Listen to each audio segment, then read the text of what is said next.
It is 1 o'clock. Good afternoon from the Superbook.com sports desk. I'm Lucas Panzica. Titans on the practice field for the final time this week in preparation for Sunday's AFC South opener at the Indianapolis Colts. Not practicing for the Titans, this courtesy of Jim Wyatt, linebacker Zach Cunningham, safety Amani Hooker, defensive lineman Jeffrey Simmons, safety Kevin Byard, defensive back Ugo Amadi, and wide receiver Cody Hollister. Right guard Nate Davis did return to practice after not practicing yesterday. Titans head coach Mike Vrabel in a few minutes will update who will not be available for Sunday's noon kickoff, which you can hear right here on 104.5 The Zone. The League Company countdown to kickoff starting at 9 a.m. Titans countdown at 11 and a noon kick with Mike Keith, Coach Mack, and the rest of the Titans radio crew.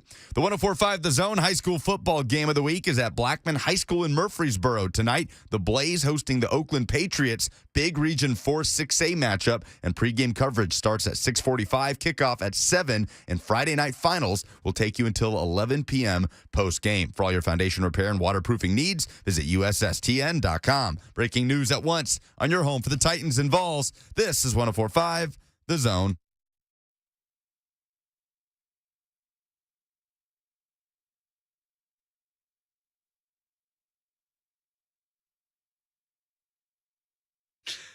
Blaine and Mickey, 104.5 The Zone. What's up? Sorry, we're just in here talking to each other.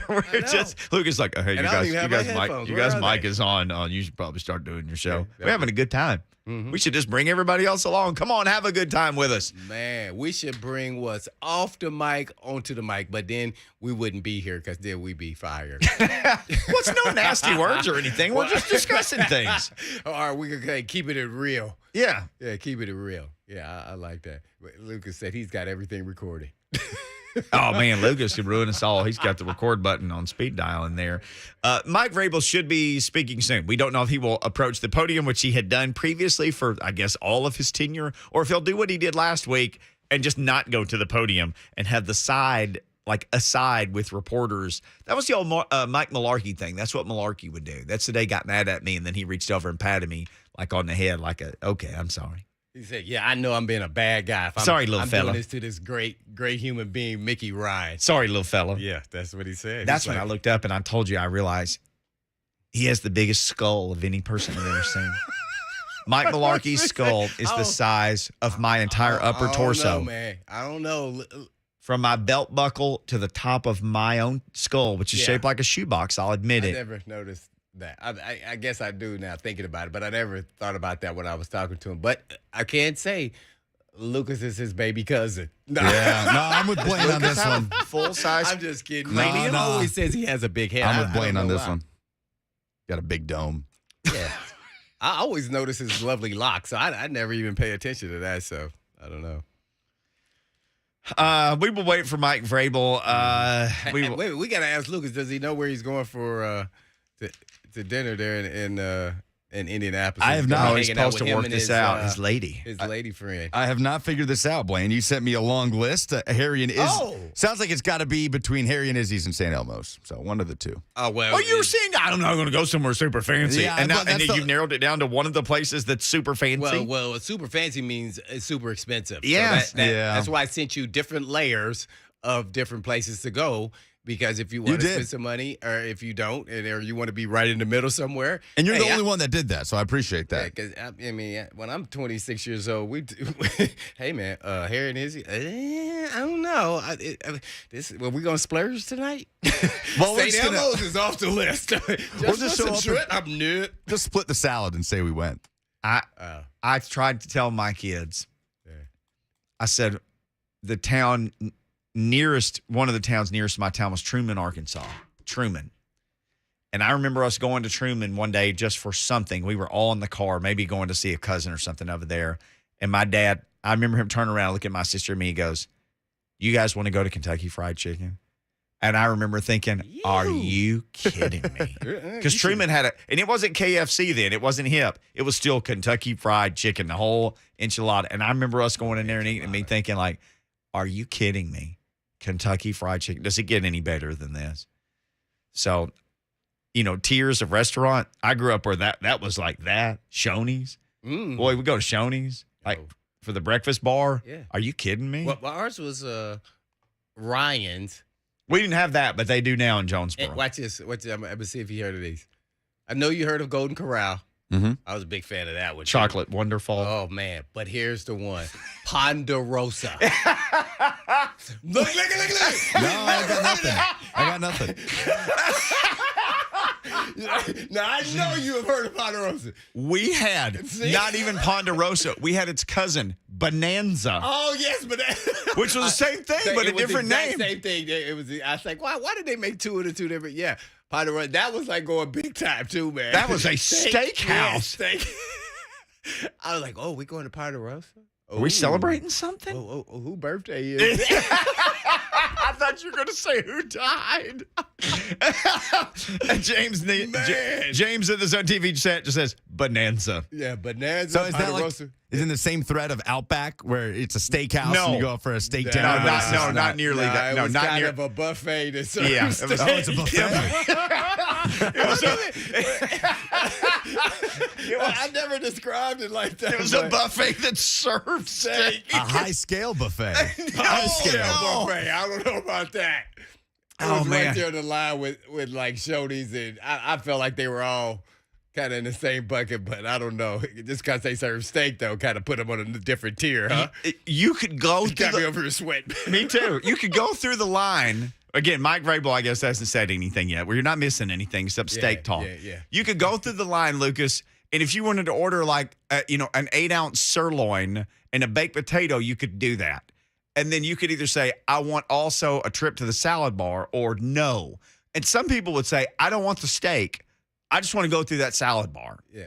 And so they would be like, here's 6 plates. Oh, that sounds like my kind of party. You would just go. Remember Sizzler. Western Sizzler.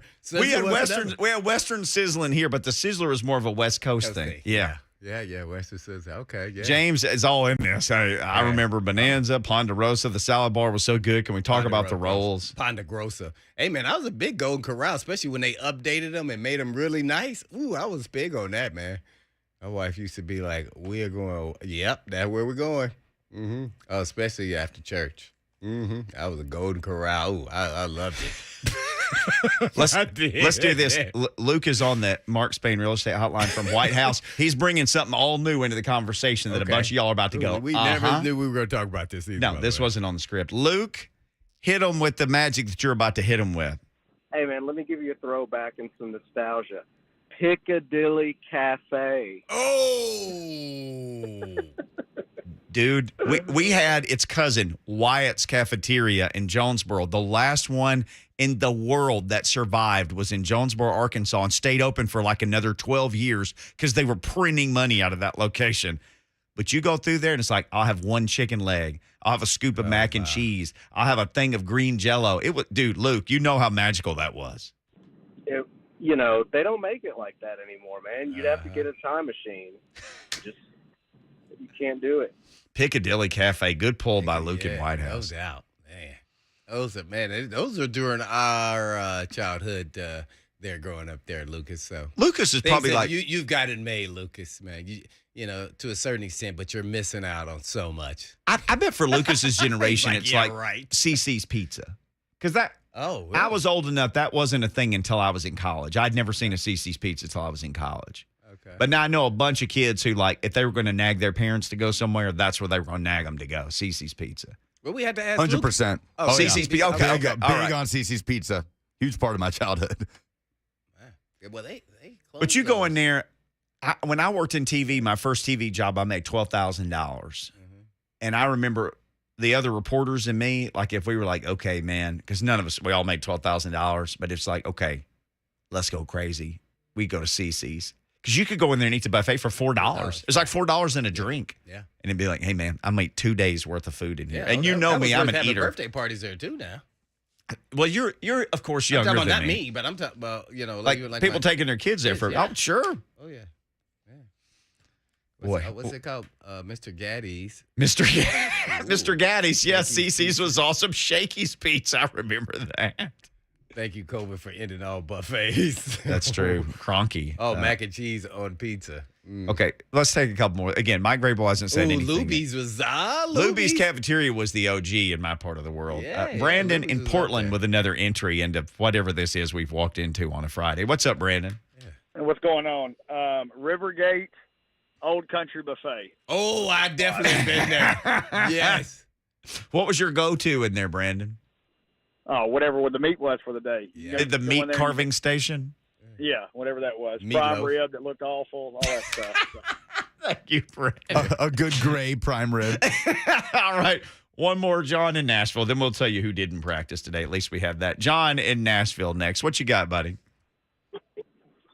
On Sunday afternoons, me and my family, we had to go to Morrison's in Rivergate Mall.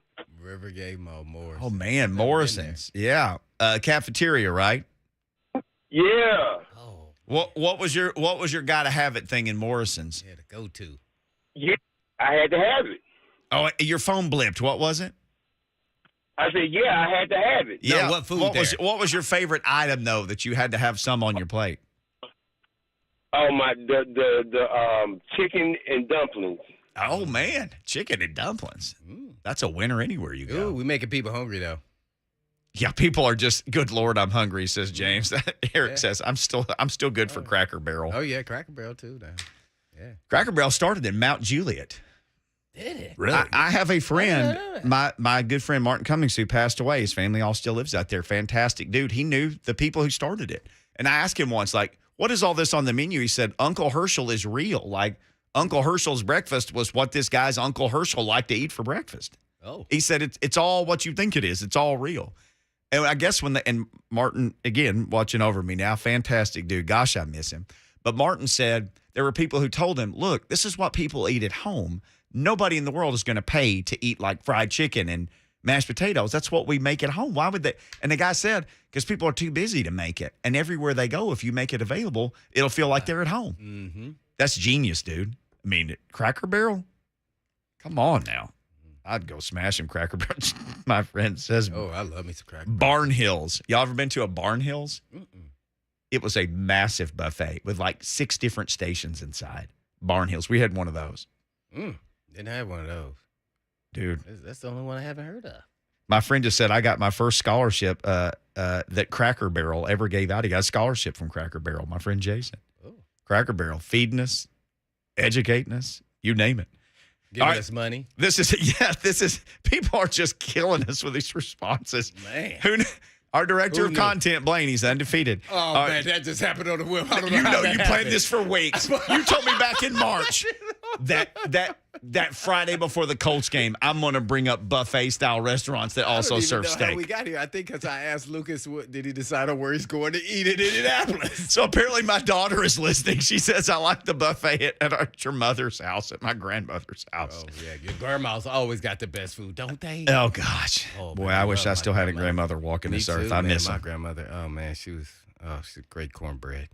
Oh, man, you're killing me now. That was the best of the best. All right, TD, Teron Davenport says, Friday practice update. So Mike Vrabel, we got nothing from him yet. He hasn't had his aside with the media. Here's who practiced and who didn't.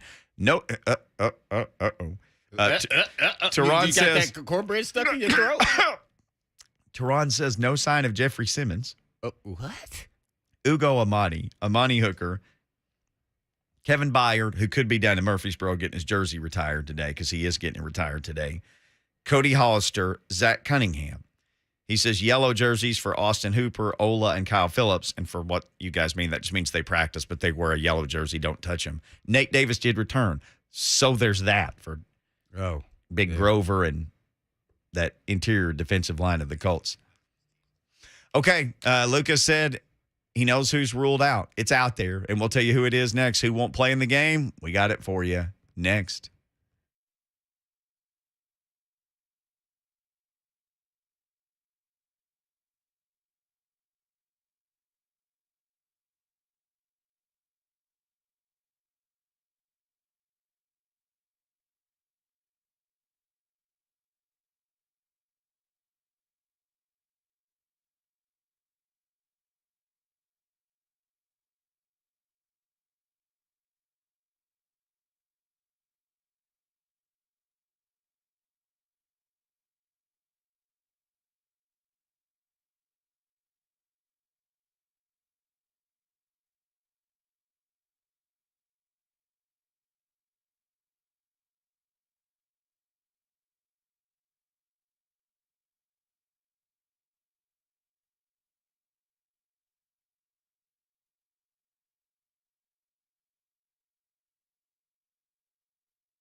Blaine and Mickey, 104.5 The Zone. Millions of people weighing in with various buffets that serve steak takes. Also, several people pointing out Lebanon, Tennessee, the Cracker Barrel. But my friend Martin is from Mount Juliet. Because I was talking about my friend Martin had a friend who started Cracker Barrel, was one of the main guys, if not the main guy. My friend Martin is from Mount Juliet, but I'm aware that Cracker Barrel says Lebanon, Tennessee. Sorry, Lebanon. I'm Wilson not County. Trying to take any shine off of you. Yeah. It's right down the road from each other. No way. Wouldn't do that. We want to shine everybody around here. But somebody who's not shining right now is the people who not dressing, who not playing, who out. Lucas, it is Amani Hooker. Who did the intern tell you who's Amani Hooker, Ugo Amadi, and Zach Cunningham ruled out by Vrabel in a media scrum after practice. Yeah. Two DBs and a linebacker. What was Jeff Simmons and Nate? You said Nate Davis went practice? Davis came back. He came back today. But Jeff He Simmons did not didn't practice yesterday. He came back today. Okay. Jeff was not on the practice field today, but wasn't ruled out or anything. And Jeff wasn't on any sort of injury report, right? Oh, maybe he had a personal day. On the maybe he Colts was side, sick. this just dropped a few minutes ago. Blaine, you could really speak to this. Julian Blackman, the safety, ruled out for Sunday. Shaq Leonard is listed as questionable. He has yet to play. He had back surgery right before the season started. I went and watched every interview with him that I could find, and his thing was, people keep seeing me that I'm practicing, and I'm out there doing stuff, but I'm not myself. I got nerves. I got things going on that are regenerating and refiring, so it's not like I can just come back and be me, and I'm not going to play until I'm me. But Shaq Leonard listed as questionable. DeForest Buckner, who I think has an elbow, he is listed as questionable. This is per Stephen Holder, who's one of the Colts beat writers. Mm-hmm. Yeah. Well, I would feel great if DeForest Buckner couldn't find his way on the field Sunday. That dude. Questionable is a wider step away. That means either they're going to play or they're next week. I'm not sure on what did Bremer say on Judge Bremer on Shaq. What do you think? He said he's been practicing for a week or so. Yeah, he's been practicing for a while. Yeah, and so it's the back. So it's one thing to practice, then there's another one to saying you can take some, pounding on your body. And I think he said he moved him to inside linebacker in the scheme with the new DC with Gus Bradley. So, he was at the Jaguars too, wasn't he? Believe so. At some point. Yeah. So, if they got both of those guys out, that really would make me feel real good because their defense actually has been playing fairly well. Their defense has been pretty good. Offense has been definitely shaky. But we all know every game is this new game, and, man, they may have confidence versus the Titans just because, they know them. So sometimes that plays a part. And I know it was for me. Remember, I say that all the time about the playoffs. I'd rather play the team I know. Sure. Because I know the personnel. I know what they like to do. I know their go-tos. Even if it's a much more talented team, I just feel comfortable if we played them. Yeah, sometimes not playing the team, man, puts you just that split second of hesitation. It's tough. This is going to be this one means so much. Oh, man. A lot of people probably thought this would be two undefeated teams possibly playing each other, or that maybe the Titans would lose to the Bills, and maybe the Colts would lose to the Chiefs, and then they'd each have one loss. And a lot of people picked the Colts to win the whole thing, win the division, win the South. And you got the Colts who are 1-1, and the Titans who are 1-2. So this is a really important game, but not for the reason I think that any of us thought it would be. Oh, no doubt about it, because this could kind of determine really what direction your team could really start spiraling. So especially to me, I think more pressure. I don't know why I feel this way. I think maybe it's because of Irsay and what he's been saying, because the ownership. I mean, I feel like you're putting pressure on the coaching staff, the GM for the Colts, and the players. Like, he laid it out there. He did not like losing to the Titans, and these last 2 years is real eating up at him. And, he got rid of the quarterback. And now the offensive line is not protecting well or blowing assignments on who to block. But I'm telling you right now, everybody is acting as though Matty Ice is washed up. Now, as an older player, if you start putting heat on him, he will not look the same. But every time I've watched him this season, when he's had protection, he's looked fairly good. So, and I don't know where we're at with getting heat on a quarterback. It's just been okay. It's nothing special. So, and man, even sometimes he's throwing to receivers that are covered. He's putting it in spots. I think Mickey, you even confirmed it. Like it's like, man, with Pierce and Pittman, those big tall guys, they can sky and they can run. Man, Matty Melt is scrub. I don't. You die watching it, Derek. If you're saying that in his own TV I know. chat, And some of it is with the national media and their narrative is, he's getting sacked, he's making turn. Man, when he has time, he is carving people. Sorry. Sometimes people need to go do their own research and watch and stop believing what's on TV all the time. Because they're giving a broad brush and trying to cover everything. But the people who are really covering the teams are in the local markets. They're really paying attention to what's going on. None against what they're doing. And, most of the guys are, those national guys are hearing from other people that are in the markets, but sometimes not. So I think Matty Ice looks just like he did any other year when he was with the Falcons, even his MVP year. Now, he may not be playing quite to that level, but, man, when they protect him, he's carving people up. I mean, carving them up. And the guys are covered, and he's getting protected, and he's throwing it to a spot nobody can get it but the receiver.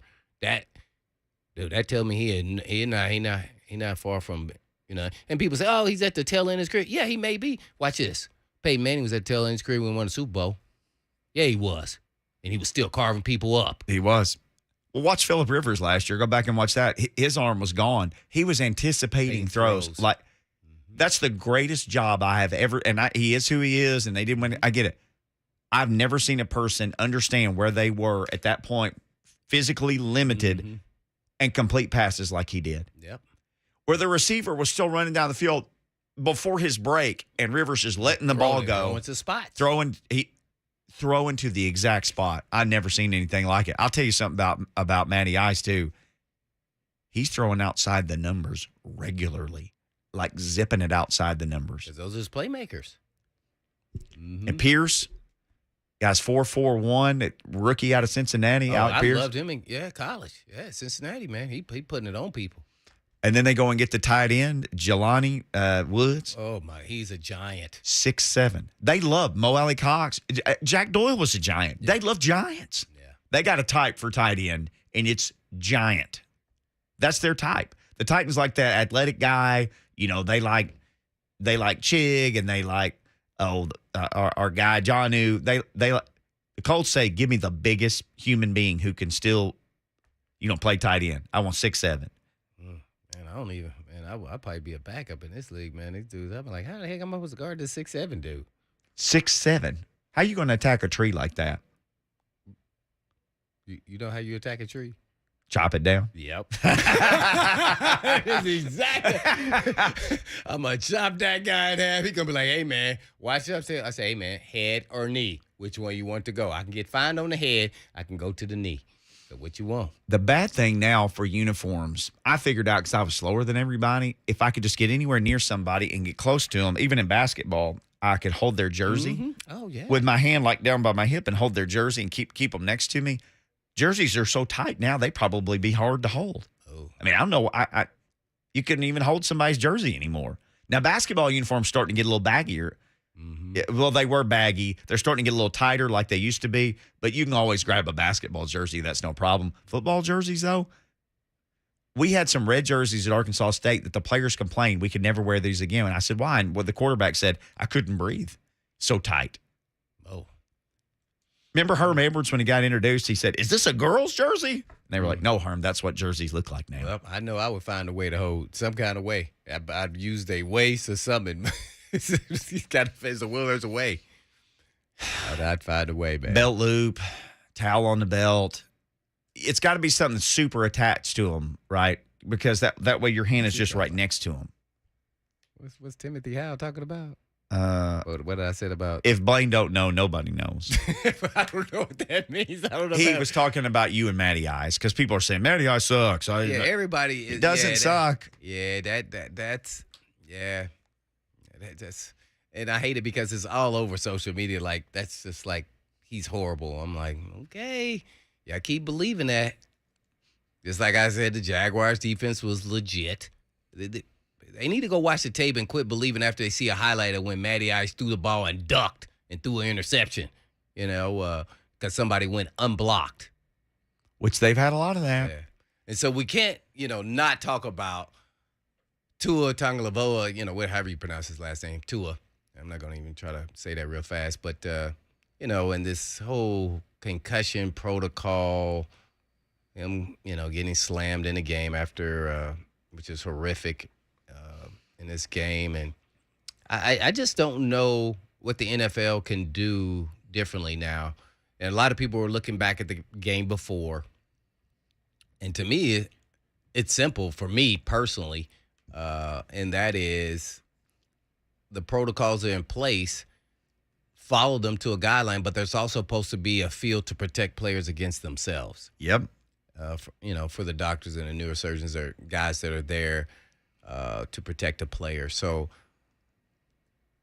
I think sometimes you got to say, nah, he had a concussion, he can't go back in. And it may get to the point where they say anytime somebody has a concussion, because it's hard to say what level the concussion is. Sure. And every individual person and case is so different. And obviously he went back in the game, he did really well, but that doesn't mean that his concussion symptoms left, and that he was easily concussed in this game, even though that was a slingshot, throw down to the ground, and he still hit his head. So with that short window there has to be some moral compass here about, okay, in a short window here, we probably best not playing him. We already put him back in a game that theoretically maybe you shouldn't have, but okay, we got by with that. But we got to say a short week, he probably wouldn't be best for him to do that. And that's hard to do because there's pressure to play. Yeah. As I've said numerous times, that every player is a commodity, and I think the NFL now is going to be under some kind of scrutiny on their protocols, and I don't even know how to make it better, to be honest, like what they can actually do. Like, there's HIPAA laws involved, because what I don't like is I see the coach up here talking.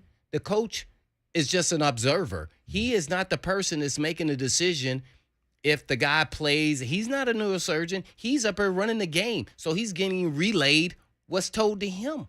And then he has to sit up there and talk about it. And then everybody knows you can't really talk about injuries. As we see, Vrabel was tight-lipped on that. He probably got all that from Belichick. And he knew if guys were injured or not. I used to laugh about, sometimes with guys that come out on the injury list. I'm like, dang, he wasn't hurt. I'm in the training room. He wasn't even in there. Yeah. Right. So, so I don't know, in the whole body of everything that's involved with injuries, what could you do? And if you have some suggestions, I'd love to hear them, because there's a part of me that says maybe the neurosurgeon, and they're going to say, well, HIPAA laws should get up there and kind of explain to a certain extent what was seen. Or maybe the player gives him the power to do that. He's not a neurosurgeon. All he can tell you is we're built to say, I'm okay, I can go back in.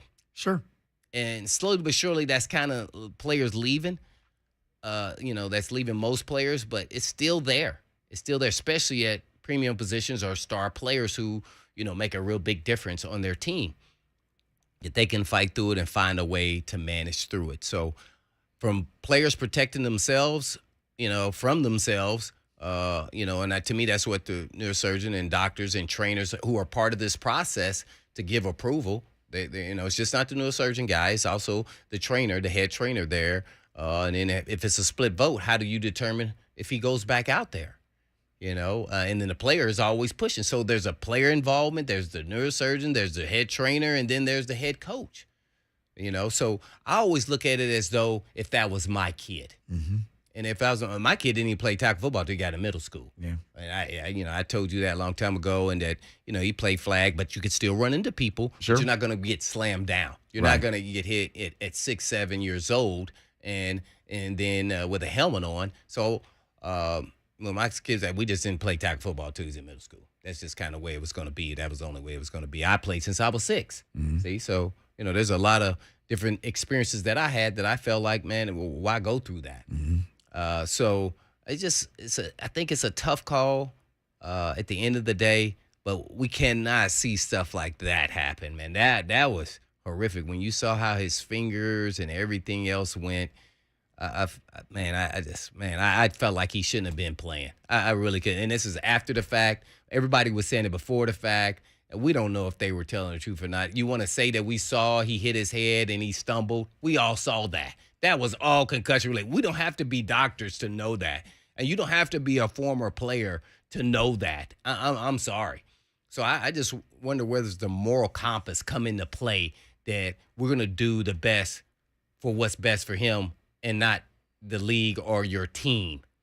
And say, and sometimes, man, players even got to go over and say, hey, man, we got this. Yeah. I mean, especially when you got an experienced guy like Bridgewater on your bench. So it wasn't like it was some guy you just pulled off the street. That still shouldn't matter, though. It just, man, it pains me, because, man, that could have been anybody's family member, and he probably shouldn't have been out there the last game, let alone this game. Shouldn't have finished the game before. He should have never played. Thursday night? Yeah, that's Thursday night. That's 4 days. Yeah. 4 nights? Yeah, I can't count. But, yeah, yeah. Man, what's so bad, and people could defend it by saying, well, he looked good until he got slammed.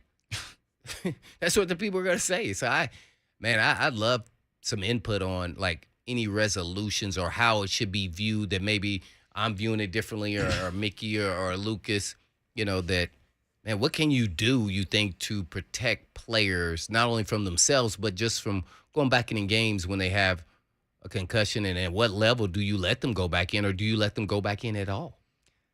I just still don't know how they said he had a back injury on Sunday. He didn't get up and hold his back. He got up and held his head and then fell down. And then they're like, oh, it's a back issue. Huh? Yeah, that was. His back may have hurt because the big guy pushed him down. He fell on his back, but his head snapped back. And people think, gosh, two guys run into each other. That may do something. Concussions a lot of times are that whiplash thing where your brain gets washed over to your front of your back or your side of your skull. That's where a lot of concussions come from. And last night, the guy didn't hit his head. He slung him down again. His head hit the ground, and his neck snapped. Yeah. And anybody can correlate. If you even didn't even play sports, this happened to me in a car wreck. The same kind of whiplash without even hitting the ground can affect you and have concussion at the same kind of effect. Sure. So you don't have to have concussions. You can see when somebody is not right and just say, eh. So, I'm always interested to see if the doctors who are neurosurgeons who've done all this research and worked with numerous clients, had they ever had a concussion?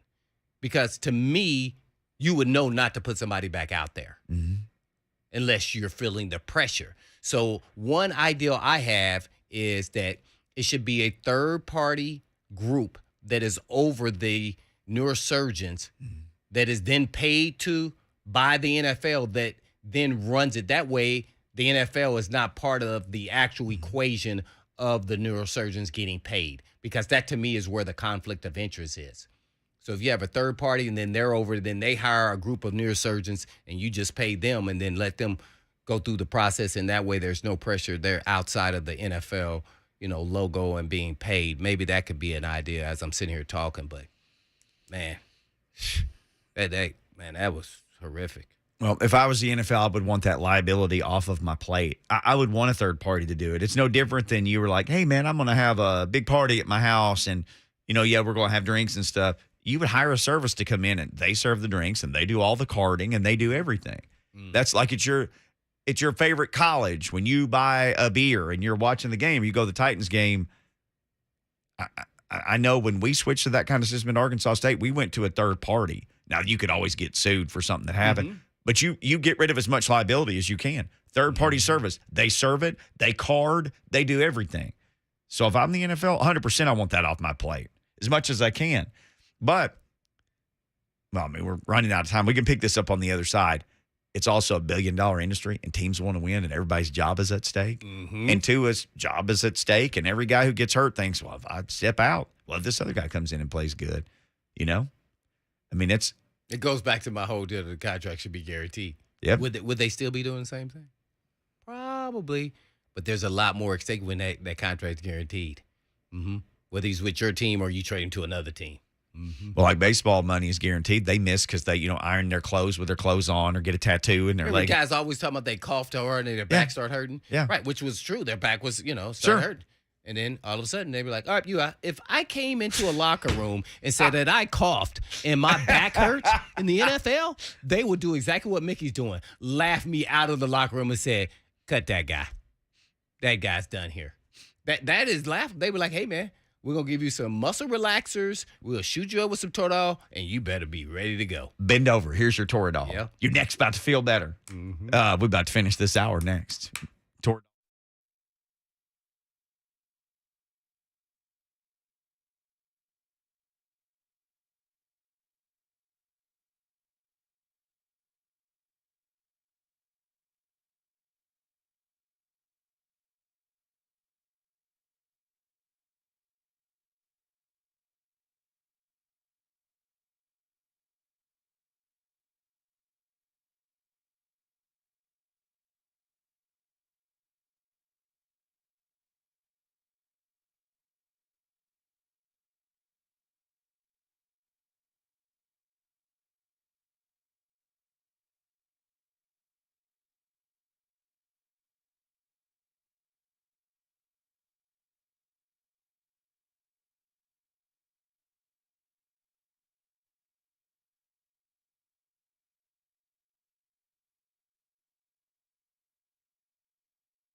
Blaine and Mickey, 104.5 The Zone. Lots of Tua talk today. Lots of talk about Todd Downing. People wanting his job. And this was yesterday, people calling for his job, not wanting it. They're calling for him to not have it, is what I'm trying to say. Oh, no, they wanted his job. Oh, people think they could be NFL offensive coordinator. Go ahead. That is moving so fast, like the speed of light. Yeah, take a crack at it. I think Lucas could do it, man. He's up there making calls at games now, so. Well, I mean, he's basically the OC of our show. He's in there pressing buttons and taking phone calls and making 16 things happen at I once. wonder if OCs eat while they're calling plays, too. What's he eating in there today? Doritos, spicy sweet chili. Yeah. Oh, I bet those are good. It's the best kind. Okay, well, Get okay. your stomach on lit. Well, it's a no from me then, dog. Okay, Todd Downing. So a lot of people talking about this. So Teron Davenport, do we have the question or just the answer? So Teron Davenport asked the question, just like, hey man, there's a lot of people saying you should be fired. What do you think about that, Teron Davenport? And this is what Todd Downing said, Titans offensive coordinator. Yeah, I will tell you very bluntly, I can't pay attention to all the stuff that's going on out there and all the opinions about me. Everyone's entitled to their opinion, and I respect the fact that people have jobs to do and people to find to place blame on and all that. I know that I'm responsible for the offense. I know that there are certain things that come with this role, responsibilities, critiques, and kind of constant evaluation that comes with this role. But I can't afford to let somebody else's opinion cloud what Coach Vrabel thinks of the job I'm doing, or what John Robinson thinks of the job I'm doing, or frankly, what the players in the locker room think of the job I'm doing. I owe it to them to give my best. And in that process, I really try hard to maintain my identity. I work my tail off, and I do it for a bigger audience than trying to get the praise of man. I don't really do this job to be celebrated in the media. I do this job so that I can be the man I'm called to be in the role that I have, and hopefully I can continue to improve in that at every turn and help get this offense where we want it to be. Todd Downing answering that question that a lot of people have been wondering about. Well, TD just asked him. Hey, man, a lot of people say you should get fired. What do you say about that? I wish he would have just got up there and told the truth. He did somewhat. That was his truth. Yeah, that was his truth. But I'm talking about just in a informal way. That was a very respectful way. I respect people's opinion. Yep. But their opinion doesn't really matter. The only people's opinion that really matter are my bosses. That's it, right down the hall. He didn't say it like that, but that's what he was saying. That's what I mean. He didn't keep it real. He was more politically correct. He was very politically correct. But he could have said, okay, you knuckleheads try to come do this for a Sunday. Doesn't matter what you think. Yeah. Amy Adams Strunk, John Robinson, Mike Vrabel. I answer to 3 people. That's it. 3 people. So come on down. Yeah, and obviously Vrabel co-signs on everything they're doing and probably calls some of those calls. So, and to be honest, I don't have a lot of issues with what they've done so far. Yeah, it's probably a handful, 10 plays every game, you could say, even on the defensive side. But I got more issues with the defense playing putrid to me. If you look at their stats, it's way worse than the offense. So, and I think they have some injuries on the O-line. So the offense is actually doing, considering where they're at and what they're trying to do, that's just about the best they can do at this point in time with the O-line injuries. And then defense, the only person they have missing really is Landry, now Cunningham. But, they've given up more explosive plays in the secondary and the run front than I've seen in a short window in a long time. To back up what you said, and you said it without even knowing the numbers, I know that you know vaguely what they are. Every defensive category is ranked worse than it is on offense. They're worse in total defense. They're worse in pass defense than the passing offense of the Titans. Like the Titans' run game's 20th. They're 29th against the run on defense, 29th. And points, which is the main one, the only one that matters. Offense tied for 22nd in scoring, and that's after only 7 in against Buffalo. Defense is 29th in scoring, 29th in scoring. Yeah, that is a recipe for disaster. So for all the people on social media and everybody critiquing Downing, man, I'm going the other route. And by the way, expectations were higher with the defense. Supposed to have been, one of these top 5 defenses. Top 5, they can't even stop the run. Well, guess what? We about to see, because Taylor about to come. We about to go up there and we about to see if you can stop the run now. So that's why sometimes all the talk is just noise, and he's an easy target. He really is. They didn't like him based off of what happened last year, and I get it. But we got to start looking at these numbers and the facts and what's going on here. If you're bad against the run, I mean, there's only 32 teams and you're 29th. You can't stop the run. You can't stop the pass. You're in a world of hurt as a defense. I'm just sorry. And we can all say Landry is out and that's kind of messed up defense. I beg to differ. I mean, Dupree's missed one game, but he's got to step it up and play to the level that Landry did. And it was basically like he missed half the season to a certain extent. He wasn't out there. When he played, the team did better.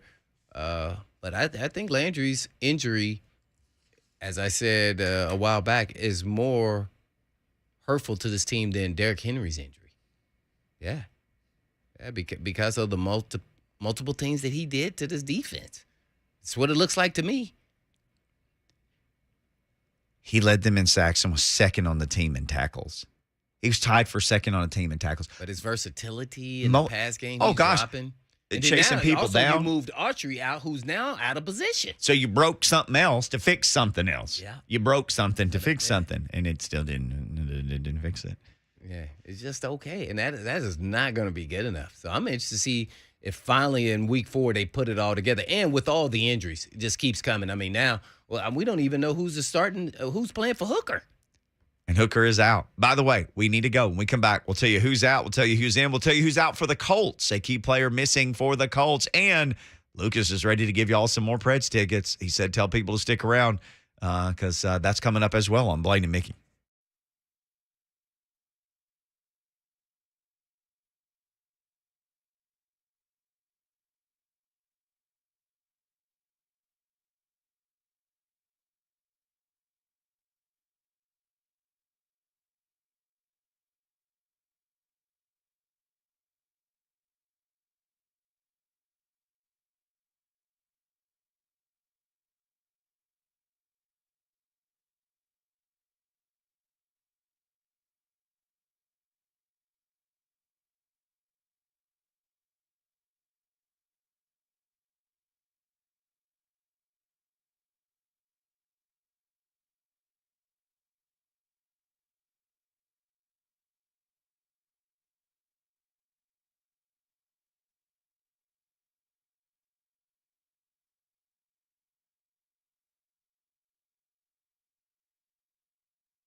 Blaine and Mickey 1045 The Zone. What's up, everybody? Happy Friday to you. We going to be with you here for the next hour. Then we'll hand things over to the 3HL crew. They'll get you the rest of the way home. Interesting discussion in the first hour. I don't know how we did this, but we wound up into some buffet restaurant discussions. But we also talked a lot of Tua, and we talked a lot of Titans because the Titans and the Colts are going to play on Sunday. And That's not what we talked about. What did we talk about? We talked about Ponderosa and Bonanza. Well, I said that. Oh, okay, we got into buffet Well, food restaurants. Yeah, my bad. I missed. I was in there talking to Lucas, but yeah, that was the funnest thing of all of that. All the rest of the stuff was super serious. That's when we had fun. You see how the phones lit up in the chat? Oh, people talking about Bonanza and Ponderosa and Luby's and everywhere else. Then we heard from Todd Downing from earlier in the week, but let's let you hear this, who is out for the Titans on Sunday. It's more bad news for the defensive backfield. Amani Hooker and Ugo Amadi both ruled out by Mike Vrabel today. The other person ruled out is Zach Cunningham. So Amadi, who hasn't been here that long, but had a role on the defense. And, of course, Amani Hooker, a big part of the defense, and Zach Cunningham, a big part of the defense. So the Titans will have to make do with some combination of Lonnie Johnson, Josh Kalu, and Andrew Adams, of course, along with Kevin Byard. He didn't practice today, per reports, but he's getting his number retired by MTSU. They're playing tonight. So Lonnie Johnson, Josh Kalu, Andrew Adams. Andrew Adams got here the same day as Terence Mitchell, and then Mitchell started. Like, okay, we're going to go and tell you. What was the running back's name from? It was from Western Kentucky. What's his last name? Adam? No, Andrews. Antonio Andrews. Andrews was his last name. Yeah. Yeah. He played at Fort Campbell High School. Uh-huh. Yeah, he was here for more than a cup of coffee. 3 years? Yeah. He was RB1 for a minute. For Yeah, a he was. minute. He So was. That was that part of it was a cup of coffee. He was a fantastic high school player. He was a fantastic college player. Oh, yeah, he was. He was something to watch. Oh, my gosh, he was fun to watch. And he had some nice moments in the NFL. And this kid's name is Andrew Adams. Come on down. So Dun, dun, dun, dun. Lonnie Johnson came in during training camp. Josh Kalu has been here a little while, meaning like, what, a couple What's his- years. Yeah, his second stint, right? Yeah, I think he's one of those guys kind of come and gone, Kalu. But had a big – he's the guy that blocked a kick that beat Kansas City, if I'm not mistaken. Hey, a couple years ago. Yeah, so Kalu's had some moments here. And then the other guy, Andrew Adams, he and Terence Mitchell both came in on the same day, which was last Wednesday.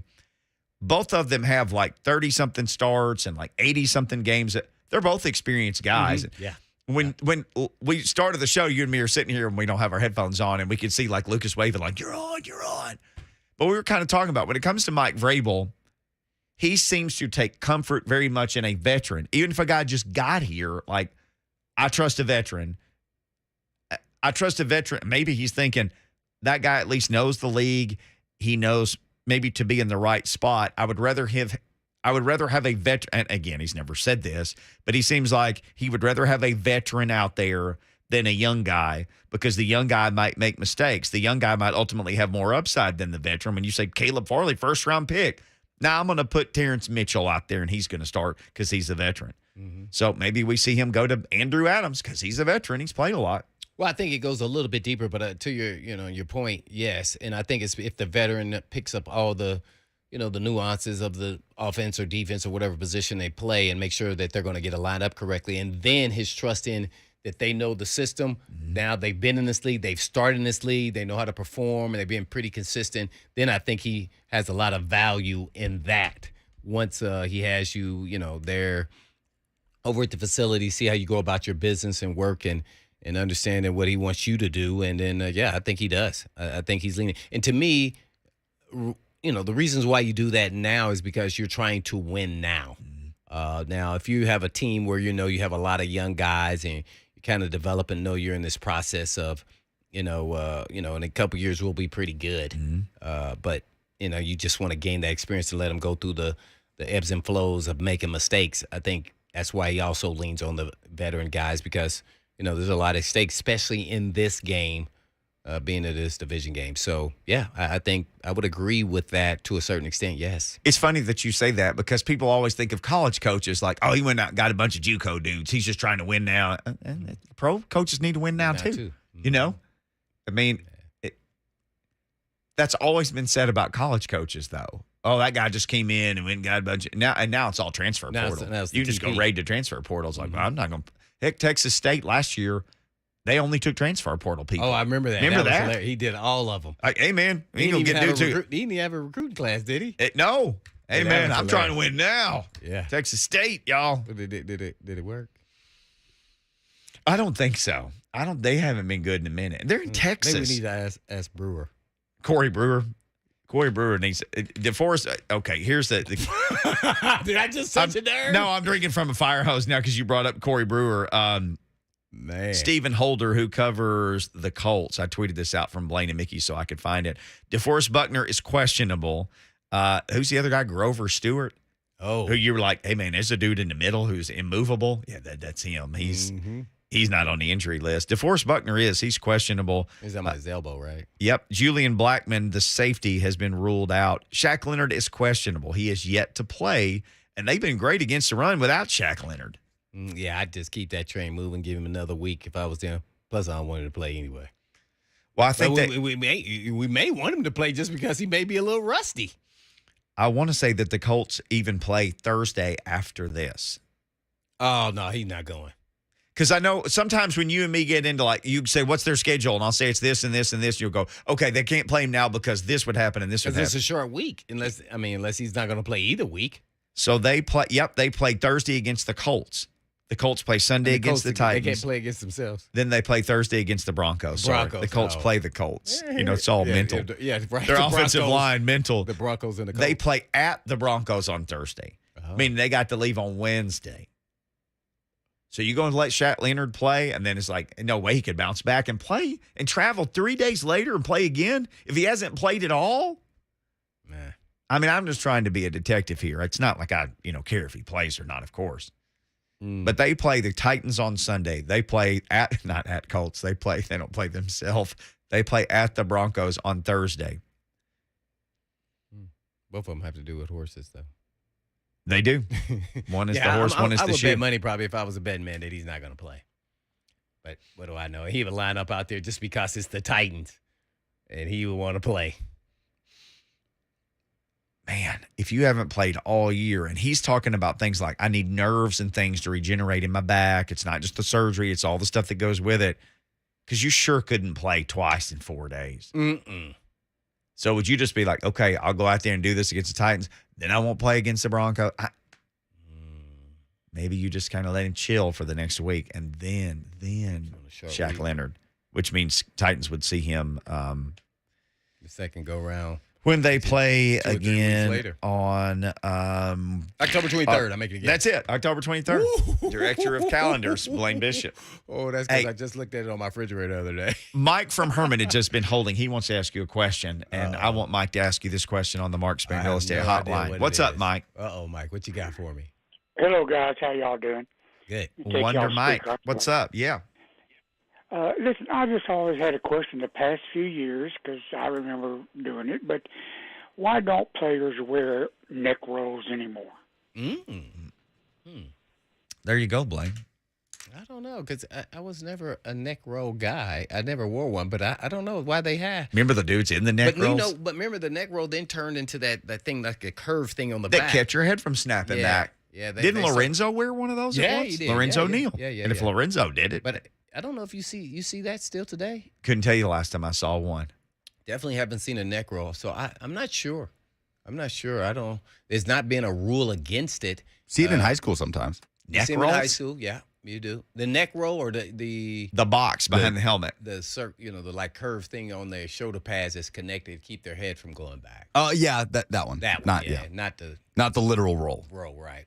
So you still see what was used when I played at the end there, yeah. So I don't know. I don't know why that's not a thing, man.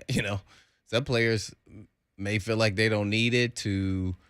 Don't want to look like Steve Grogan. They don't like the way it looks. It doesn't look cool. Steve Grogan. People are like, Lucas, you know who Steve Grogan is? I know the name. I know the name. Remember, he was the king. He had the long neck and the neck roll. Well, he was the first quarterback to wear the neck roll, really. I mean, every game. It looked really insane just to see him out there with the neck roll. So I'm not sure why you don't see more players with that. That's a great point about the Yeah, I'm caller. looking it up. I don't know if there is an active NFL player that wears a neck roll. Right. Well, I know they changed to the curved deal on the back that's kind of is connected to your shoulder pads. Mhm. And so now I'm looking at for that, and I used to see that all the time, and I hardly ever see that now. At one point, Mark Kelso and a couple other players, he played for the Bills, they wore like the helmet on the outside of their helmet. Yeah, I remember that. And they Well, look like Leighton- dark helmet Well, from Tasker wore that Spaceballs. too. About Leighton Vander Esch. He wears something. Cowboys. Yeah, I don't know if it's quite a neck roll, but he has the situation. there's behind his something helmet. going on with Leighton Vander Esch. Yeah, he is rocking that out of Boise State. Mm-hmm. I liked him coming out. Actually, I really liked him coming out. I know he's had some injury issues, but he's a good player. Henry Chinry, C Henry says Dylan Cole wore one at the end of last year. Oh, okay. See, so he had an injury maybe, and then that caused him to wear. Like you're seeing highlights of the Dolphins-Bengals game right here. I don't see a single player out here with that contraption to help your neck from snapping back. Not one player. And I didn't wear one either. I saw, I don't know.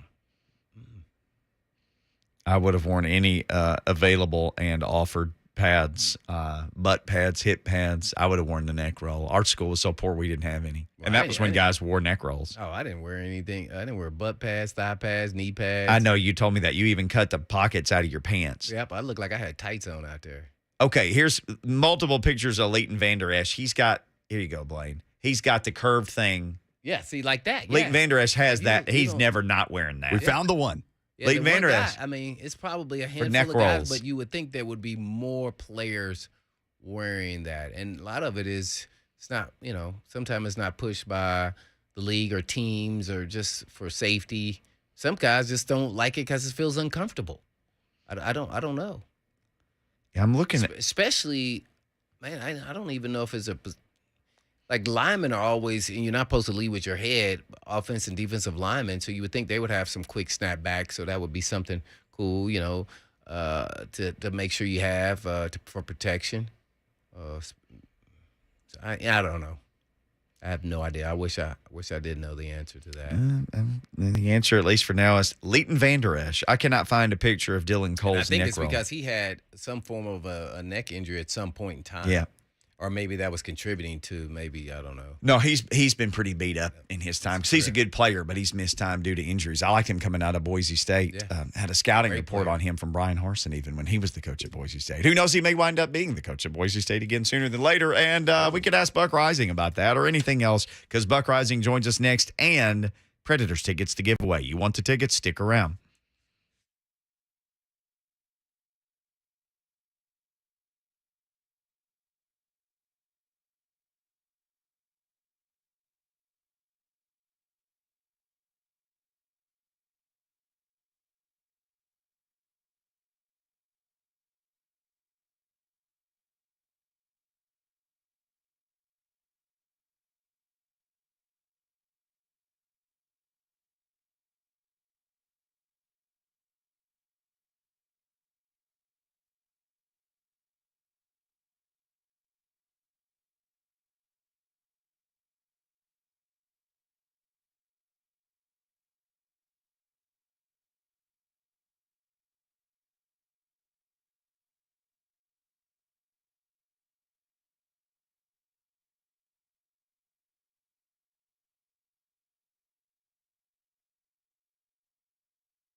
Blaine and Mickey, 1045 The Zone. Happy Friday afternoon to you.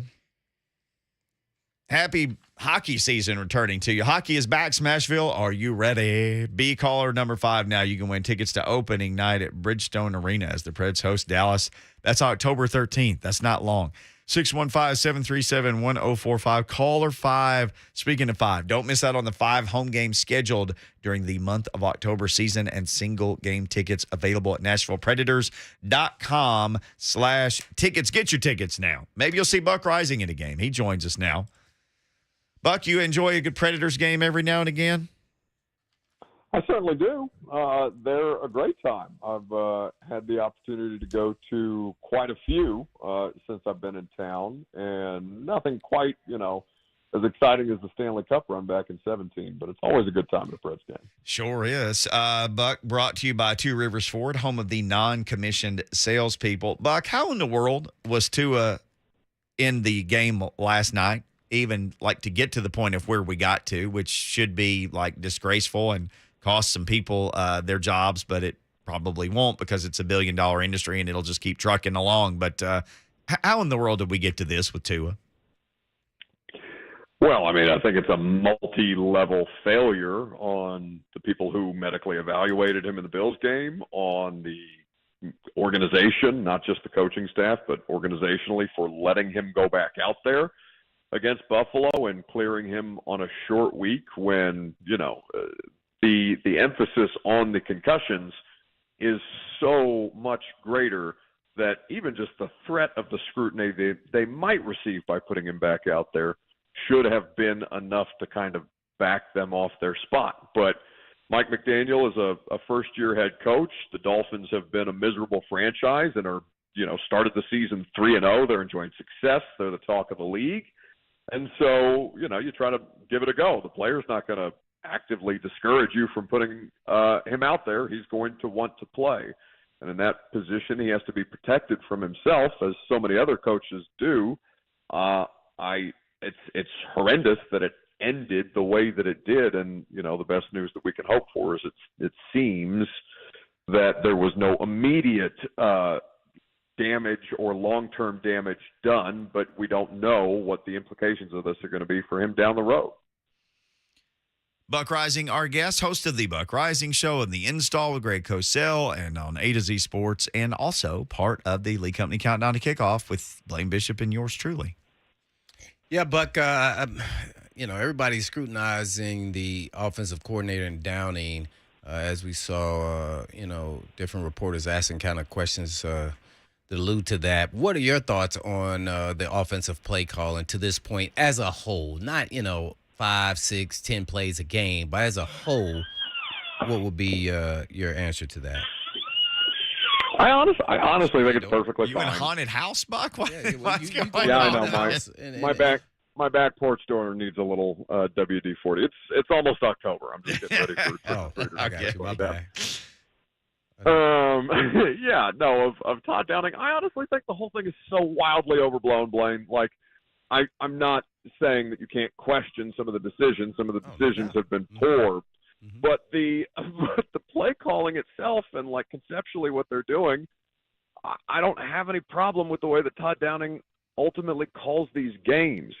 I think that you look at the second half stuff and it's again nuanced in ways that people don't want to, they won't take the time to pay attention to all the different things that happen in the second half that leads them to go scoreless. They just, jump on the internet and they say on Twitter that Todd Downing must have called the second half and Tim Kelly the first, because how could it go from 24 points to 0 points and 57-7 in the second half of these games? I think it's a lot more complex than that. And if Todd makes a bad decision in the middle of it, he's the easy face to put on it.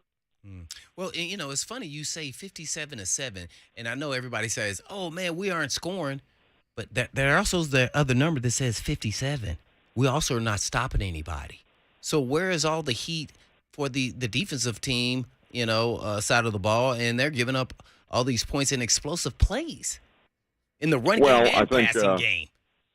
Yeah, no, it's no question. I think, I think it was, an easy face to ignore a lot of the other deficiencies because Terence Mitchell was getting dummied by Mac Hollins all of a sudden, and you were 2 points or a 2-point conversion, a failed 2-point conversion away from having that game tied after you'd done so well to hold them down in the first half. I think Buffalo in not to make excuses for them, Blaine, I think Buffalo in the second half of that game they just ran away from them. So the second half looks a lot worse than it might otherwise had they been competitive in that one. And by the way, they weren't for a number of different reasons. So, yeah, I mean, I think last week the fall guy was Terence Mitchell, if we're doing fall guy syndrome. And in reality, I don't know what you thought about it, Blaine, watching it back, but I thought their coverage on Adams and Waller in third down situations was as good as humanly possible to allow them success and take a risk on the guy, the other guy on the Hollins. outside who's not two Pro Bowl players. Yeah, Hollins. No question. That's my whole philosophy if I was a D coordinator is I want to control your studs and make the role players beat us. And if they beat us, guess what? Shake your hand. You got us. And that's what they did. That's what we talked about pregame. You said it yourself. Like you were hoping that they would make those adjustments, and fortunately for them, they did because it wasn't Darren Waller or Devontae Adams that beat them. Yeah, I mean, we don't have that, third corner, which is really into question. Even this week, who do you think is going to start at corner and safety for Hooker? So Andrew Adams is a name that's been brought up a good bit that allows Lonnie Johnson to and Josh Kalu to kind of stay in their dime roles for this particular game. He's a veteran who they recently acquired in the last couple of weeks since they've been going through bodies at a pretty tremendous rate so far through only 3 games at this point. But, I mean, I imagine, Blaine, that the secondary looks the same as it did without Ugo Amadi again, who has already been ruled out for this game. I would anticipate that you would see Christian Fulton on the outside. I would anticipate, unless something drastically has changed, and they're not letting on that it has, I would anticipate Terence Mitchell opposite him and Roger McCreary in the slot. Man, so have you watched any or talked to people who are covering the Colts? What's been your observation of the Colts to this point in the season? Well, that they've been, similarly underwhelming and that they have flaws, much like the Titans do, that if they get behind the chains quickly, it can snowball on them. They're not good enough to catch up right now.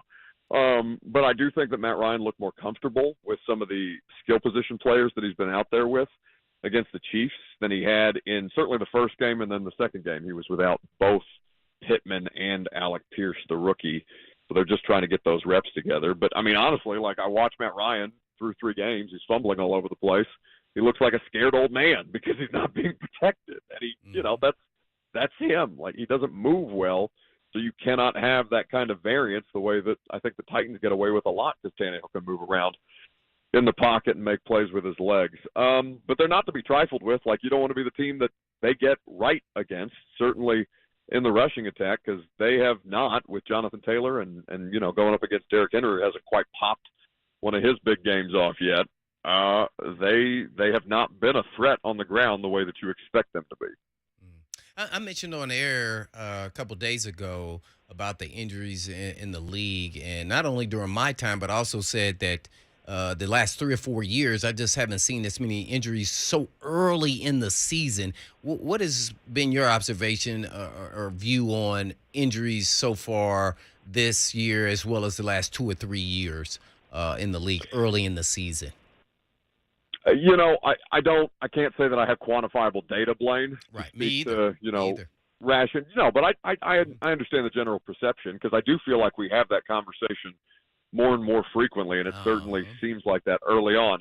One, there's a lot of famous names who are currently involved in this, high-level players, starting players, quarterbacks. For God's sake, the quarterback of the Dallas Cowboys, which is half of ESPN's and the NFL Network's programming cycle. So there's a lot of that discussion. And I also think that fantasy football has such a big role to play in how much more information is being consumed regarding the injuries on social media, on talk radio, on network television. So you see a lot more of it than you otherwise would. I just think from my standpoint, without, having the data in front of me. No, those are all great points. I hadn't thought about, especially the fantasy one, but there's a lot more visibility to seeing injuries more so and to big names. Then that makes it seem as though whether the data's there or not, that there's more injuries or not. We're on with Buck Reising from the Buck Reising Show, man. Buck, you install is always fantastic stuff. You and Greg Cosell. He said some stuff. You put it out this week via your social media. Him talking about the Titans' run game, because I think a lot of Titans fans were like, "Oh, the run game's back." What did Greg Cosell say about that? Well, that it wasn't terribly much more efficient from a blocking standpoint than, for example, the Giants game, and that Derrick Henry certainly seemed to kind of be more decisive in moments against the Raiders in the first half than he did in the season opener. Now, how much of that is just like, Blaine, we've talked about this, Mickey, we've talked about this a million times, not playing the preseason, right? You understand, especially at the running back position, why you don't want those guys taking additional contact if you can help it, but also they kind of need it as a part of what it is they need to have a feel for, the physicality to be able to do their job the way that they need to. So I think for Derek, as there's apparently a drag race on my street, I don't know if you guys can hear that in the background. But I think for the rushing attack, what Greg saw is they weren't able to close the Raiders out with their rushing attack. Now you go drive by drive and there's an interception, there's a 4th and 3.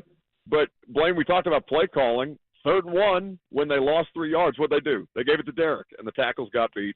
And nobody screamed at Todd Downing about it because Derrick Henry on 3rd and 1 is the thing that's the fail-safe, right? So, but the inability to consistently reset the line of scrimmage with that offensive line, it's not allowing them to do in their entirety what they're built to do, which is get the lead, run the football, control the clock, leave the opponent dry. Buck, on your bingo card for this season, did you have Ryan Stonehouse off to the best punting start in NFL history in 101 years as one of your potential bingo moments? Well, if he didn't, fantasy did, no. Right? Yeah, no kidding. No, but whomever that area scout was that found Ryan Stonehouse needs a promotion because that guy is doing victory laps somewhere in the bowels. That dude needs to be scouting a lineman for this team. Well, listen, if only they drafted, tackles really early along, Oh, yeah. Well, to be honest, though, and listen, they deserve the heat that they get, but Nick Petit-Frere looks pretty damn good, all things considered. He's still a rookie. It has time to show different things throughout the course of a season. There's no reason to make rash evaluations, but, he's looking pretty good as a 3rd-round pick. Maybe saving their bacon on the 1st and 2nd round misses. Buck Reising never misses. Not hardly. Yeah, I'm just trying to look for the sunshine here, Buck. On a Friday, as Buck Reising joins myself and Blaine Bishop and Lucas Panzica. Well, Buck, where are you at on if Derrick Henry looks like the king that he is, or are you still having doubts and haven't seen enough? No, I mean, I think the Giants game and the Raiders game were fine. It's not anything better than fine right now. Now, fine is good enough given the style of play that you have, given that your best source of team speed, honestly, is Dontrell Hilliard, who I think makes big plays in these games to keep them alive when they desperately need it, both against the Giants, even in the loss, and against the Raiders on a critical 3rd and 9 where he took it for 30. But for Derek, I think it's okay. I mean, you want it to be better. You want to see the thing that gets everybody excited that, is one of the biggest tickets in sports. I had our friend Nikki Lattarulo of News Channel 4 on, and she hasn't covered a Derrick Henry go crazy game yet. And we've all been talking about how insane it is to watch him do these things, and then she sees him go for 24 against the Raiders, and everybody kind of starts to stand up in their seats and get excited, and you can feel people in the stadium ready to go off when he pops it loose, and he just hasn't done that yet. So I don't know how to explain that, but the rest of it I think is okay.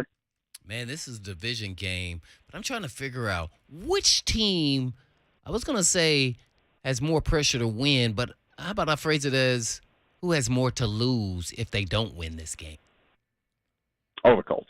I mean, the Colts, there's no question. It's bad for both of them is the answer, but I think the Colts, they've already played the Texans and not won. They tied. They've already played the Jags, and no matter how badly they got beat, they got beat. So they're winless in the division. If they go down, what is it? It would be 1, 2, and 1. Yes, 1, 2. Yes, sorry, I got my ties about 1, 2. Yeah. If they went down that with 2 losses and a tie to the divisional opponent, a lot of their divisional games, Blaine, are front half stacked. That's really a big deal. Now, I think the biggest problem for the Titans is that the allegedly best team in the division right now, early on, is the Jags, and you don't play them until December, which could have really, really serious implications for their chances, if they're competing legitimately with Jacksonville for the division title. So, it's bad for both, but the Colts have a lot more to lose in this spot. Lastly, I guess, where are you at on – I know the fan base is still shaky, but, I thought he's played pretty solid right here, at least to this point. I know it's some bad throws here or there, but with Tannehill, I thought he's played pretty solid. What do you think? Yeah, I mean, what is he? He's pretty solid, right? He's pretty solid just by the nature of his career. I thought that he had a big missed opportunity, missed Burks open in the second half when they needed a critical third down conversion. That was one of the punts that they ended up having in the second half. But for the most part, the interception, I don't know who to pin that on necessarily. If Robert Woods wasn't in the right spot, if he, some kind of miscommunication in that sense that caused the turnover early in the third quarter. But yeah, pretty solid is good enough with Tannehill. The question is, you can win these regular season games, and then how do you advance if what you got at quarterback is not one of these, high-flying, rocket-launching dudes that can just go out there and will you to a win is pretty solid, good enough when it comes to making consequential runs. Well, I'm going to add to that real quick. You just made me think about this. Someone said the other day, or maybe I saw it on social media, that the Titans hadn't have a receiver score a touchdown this season. Is that true?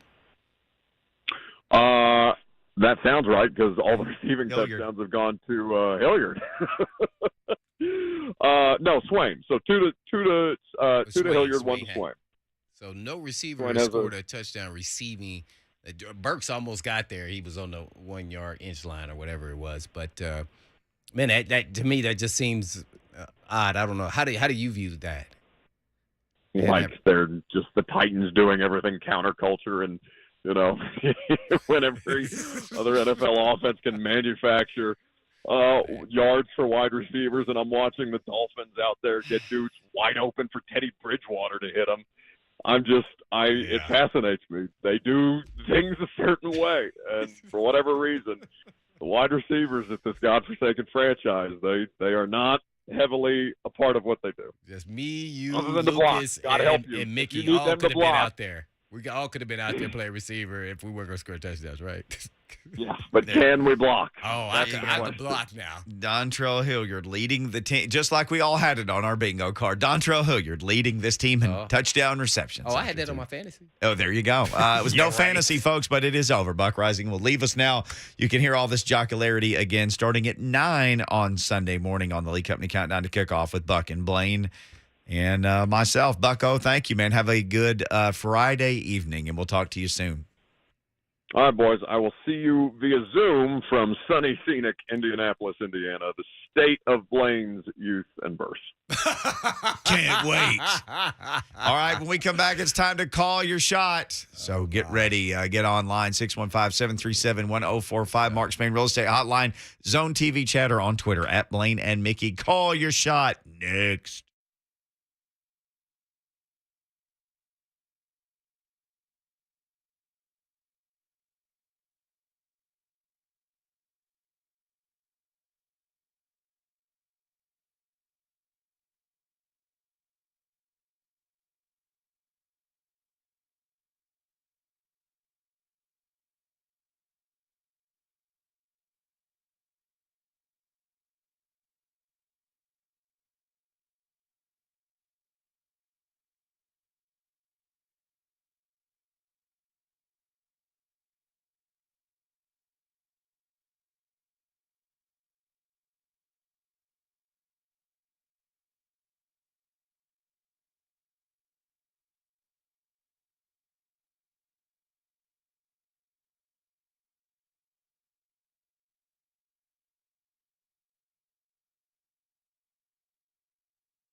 Watch out. It's time to call your shot. I'm Blaine and Mickey. Jacked up. And brought to you by Chattanooga Whiskey 91, an award-winning small batch bourbon and the only Tennessee high malt featuring tasting notes of toasted honey and graham cracker. It is a real winner. It is available at your local retail store. Maybe you will enjoy some Chattanooga whiskey responsibly, of course, this weekend.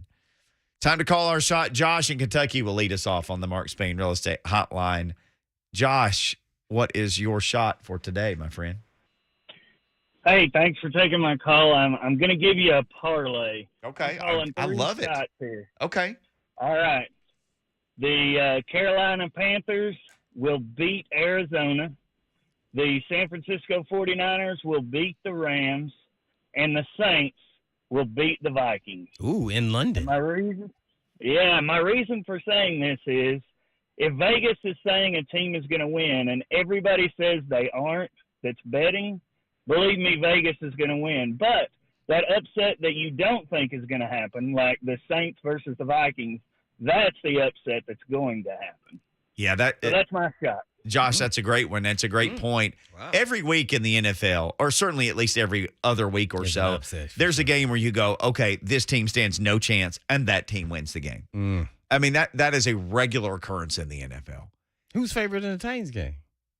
I didn't even look. The Colts? No. Lucas? Get to typing. It's in Indy. The Colts are favored. How much, Lucas? 3.5. I got it right here. Yeah, I just had that already home up. field advantage. Oh, well, that's So even, basically, is what they're Yeah. saying. Oh, I'm going. Yeah, that's my Titans gonna win this game. Matter of fact, I'm hoping that they have a offensive explosion Derek or R. defensive interceptions for touchdowns. Well, Derek R. in the Zone TV chat says, Derek my R. shot for the week, the Titans offense finally wakes up for an entire game, and the Titans beat the Colts by 3 touchdowns. Oh, wow. 35-14, he says. Lonzo says Titans by 14. Amar in the Zone TV chat says, Okay. just Colts. Oh, Lots of shots being I'm going called. for the Titans here, and not only will the offense, as everybody keeps addressing, will wake up. I think the defense wakes up, because if not, they in trouble. They in trouble. They can't top Taylor. No Hooker, no Ugo Amadi, no Zach Cunningham on the defense. So a depth guy and 2 starters. Ooh, who's starting at linebacker? That's what we should have asked. Ding dong. It's going to be that dude Schobert, 2017 Pro Bowler. He just got it. You said it's 17. 2017 Pro Bowler. 2022. If you had me put money on Vegas, I'll call my shot. Schobert. That's dog years, man. Schobert. I'm calling my shot. 22. That dude's liable to be retired. That dude is a veteran now, and Mike Vrabel doesn't care if you even know everybody's name. Schobert. Hey, you get to just call them by their number, Schobert. Okay. I should make that my shot. Schobert. Joe Schobert. Well, they may start Dylan Cole because he's been here a little longer. Oh, but Joe Dylan Schobert. Cole did play well. I remember the Patriots game when he played inside. That's his position. Inside, not outside. Mhm. Yeah, well, he'll be inside, taking Cunningham's spot. I don't know. It's Who Cunningham's you out. bet no? Maybe they'll play the same amount of reps, or maybe they'll start Dylan Cole because he's been here and certainly knows the system, and just have Schobert on like in case of emergency break glass, like put Schobert out there. He averages like 130 tackles a year for his career. Yeah, I'm going with the signee. Schobert. Yeah. That would be the most Vrabel thing ever. It's just to be like, hey, man. Yeah, just like at safety. What's the guy's name? Adams? Yeah. Something like that. Adams. His last name is Adams. Andrew Adams or something like Andrew Adams. Yeah. Yeah. Okay. Well, there's my shot. That's all of them. Andrew, what's your shot? Lucas is keeping track of this. Yeah, I told you my shot. The Titans win, and Andrew Adams and Schobert both start. That's man. Is that a that's a triple whymie? parlay. Yeah, That's his parlay shot. My same game parlay. Same So- game. It's so the same Terrence game. Mitchell- I'm talking about all this. Terrence Mitchell signed on a Wednesday, and he started on Sunday ahead of Caleb Farley. So Schobert is signed to the practice squad, so he'll have to. Oh shoot, he's going to get elevated in like the next 8 minutes because I think they have to make this call. I'm doubling down with Mitchell starts again. My God, I can't even keep track. I'm trying to write this down. This is a 4-leg parlay shot by Blaine. Yeah. Blaine will either be killing us in the lead after this game, or he will be so far behind if he misses. Just these. trust me. What's I your- don't catch gamble up. or bet because I lose every time to Mickey and Lucas. What's your shot, Mick? Oh, Arkansas State always beats ULM. 12 straight. Arkansas State over ULM. Oh, I like it. I'm going to keep it in Arkansas. Oh. In Fayetteville. Are you going with SEC? I'm not going to go that strong. SEC Mike, who said Arkansas, Alabama. I'm just going to go Arkansas plus 17. That's it. So That's as far as I'm going. I'm saying they cover. I don't know if they win outright. You're saying there's a chance. Yes. I'm too much of a That's coward a to pick them lot to of. win. That's a boy. They're Watch it. begging, daring people to bet I Arkansas. guarantee I get this one right. UT wins this weekend. They don't play anybody. Come on, man. They don't lose. They don't lose. Hey, oh, by the way, I saw Tillman's having surgery. Is that true? Or He's having a tightrope surgery on the high ankle sprain. And he will not be back next week against LSU. My son had that surgery his senior year. That's what Granted, he had. he was a younger Tightrope. person, but that's the same thing as Tua. Now, Tua did come back in, 2 weeks? So it's a possibility. Yeah, he came back for that Joe Burrow game, the LSU-Bama game, where both quarterbacks were fantastic. He's a little bit different, but I never would put anything past elite receiver. Maybe he will be. They wasted a week. They could have had the tightrope already done and rehab. That high ankle sprain, it's a different deal now. Everybody gets the surgery now. I had that in high school. It almost lasted a year for me. I was limping the entire half of a season in the next year, really. All right. Time for us to go. Hey, 3HL is in the Grove today down in Murfreesboro, Middle Tennessee versus UTSA tonight. And they are there, but we got to go because you want to hear them next. In the meantime. In between time. Peace!